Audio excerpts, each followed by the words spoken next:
Marami pong salamat sa compliment na natanggap ko mula sa inyo. Marami nga po palang nagtatanong kung paano ko daw ito ginawa. Sa totoo lang po, hindi po talaga ako nag-tutorial ng mga ganitong video editing. Pero dahil request nyo, sige po, gagawan ko po kayo ng tutorial. At simulan na natin. Ang una nga po natin gagawin is kumuha po tayo ng videos na hawak natin yung payong tapos inilaglag natin siya. Dapat po ay dahan-dahan lang yung paglaglag at saka nasa timing.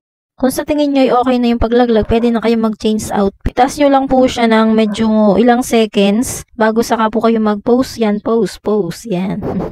Posing lang po kayo. Pagkatapos po ay punta na kayo sa CapCut. Then, new project. Tapos, click nyo po yung video na i-edit nyo. Pag naklik nyo yung video, ay add nyo naman, pindutin nyo yung add. Kunin nyo yung clip na bumagsak yung payong. Kaya hanapin nyo yung magandang pwesto. Dapat wag siyang magbabounce kasi ang pangit ng reflect niya pag bumalik eh. Pag sa tingin nyo okay na, pindutin nyo lang yung video para lumabas yung mga tools sa baba. Tapos lalabas yung split. Pindutin nyo yung split. Pag na-split nyo na siya, then, yan, dyan na mag-change outfit. Doon naman kayo sa hawak nyo na yung payong. Hanapin nyo yung hawak nyo na yung payong. Yan. Dapat ilang seconds siya ha. Tapos saka nyo siya ika-cut out. Click nyo uli yung video para ma-split nyo siya. Hanapin yung tamang timing na ilang seconds. Basta yung ilang seconds na nakataas yung payong bago kayo mag-posing. Yan, then click. Tapos split. Tapos delete nyo yung nasa unahan. Delete yan. Tapos pag na-delete nyo siya, yan, okay na. Na-delete na. Tapos bumalik kayo dun sa gitna. Punta lang kayo dun sa malapit na siyang mag-posing. Bago mag-posing yan, i-cut out nyo din siya. Click yung video, tapos ay split. Balik uli sa una. Hanapin nyo naman yung papatak niya unti-unti yung payong. Tapos, split nyo din. Yan. Tapos, i-duplicate nyo siya. Pag na-duplicate, i-reverse nyo naman yung duplicate na nasa huli. Antayin nyo lang siyang mag 100% para ma-reverse na. Then, pag na-reverse naman siya ay, hanapin nyo naman yung overlay. Then, click overlay. Bababa siya ng kusa. Tapos, click nyo yung nasa huling video. Yan. Tapos, pindutin nyo yung ng long press yan para tumapat siya dun sa itong guhit na white.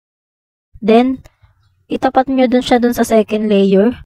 Split nyo din para magpantay siya. Dapat kasi pantayan dalawa na yan. Tapos, kung nasa unahan niya ay i-click nyo, unahang clip. Tapos, i-delete nyo naman siya. Delete na. Tapos mababago yung pesto niya. Itatapat nyo uli siya, long press ulit. Tatapat nyo uli siya dun sa in-split nyo kanina. Yan, tapat na sila. Kailangan kasi pantay yan eh. Tapos pag napantay nyo na siya, hanapin nyo naman yung mask. Click nyo yung mask horizontal. Pag naklik nyo yan, may lalabas na yellow line. Yung yellow line na yan. Tapos ibaba nyo siya hanggang doon sa payong. Iguhit nyo siya hanggang sa payong. Then pindutin nyo yung horizontal para lumabas yung feather. Click nyo yung feather tapos number 2 nyo. Number 2 lang. Tapos lagyan nyo na siya ng keyframe. Yung hugis diamond, yun po yung keyframe. Pag nakita nyo na may diamond na red na siya, ibig sabihin meron na siya. Kada lagyan nyo ng keyframe, dapat ay itatapat nyo sa payong yung yellow line. Tapos taas nyo ulit yung yellow line. Tatapat nyo ulit dun sa payong. Then yan, okay na. Keyframe ulit. Keyframe okay na. Tapos, i-drag out nyo uli pa una.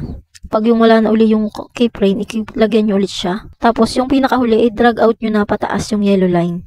Sakupin nyo na. Ganun lang, paulit-ulit. Keyframe, drag out pataas. Ganun lang, paulit-ulit lang. Tapos, yan, okay na siya. Pwede nyo nang i-check.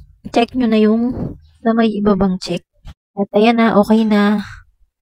Yan, ganun. Posing lang. Kayo po kung bahala kung babawasan nyo sa pahuli. Sana po ay nasundan nyo. Maraming salamat. Bye-bye.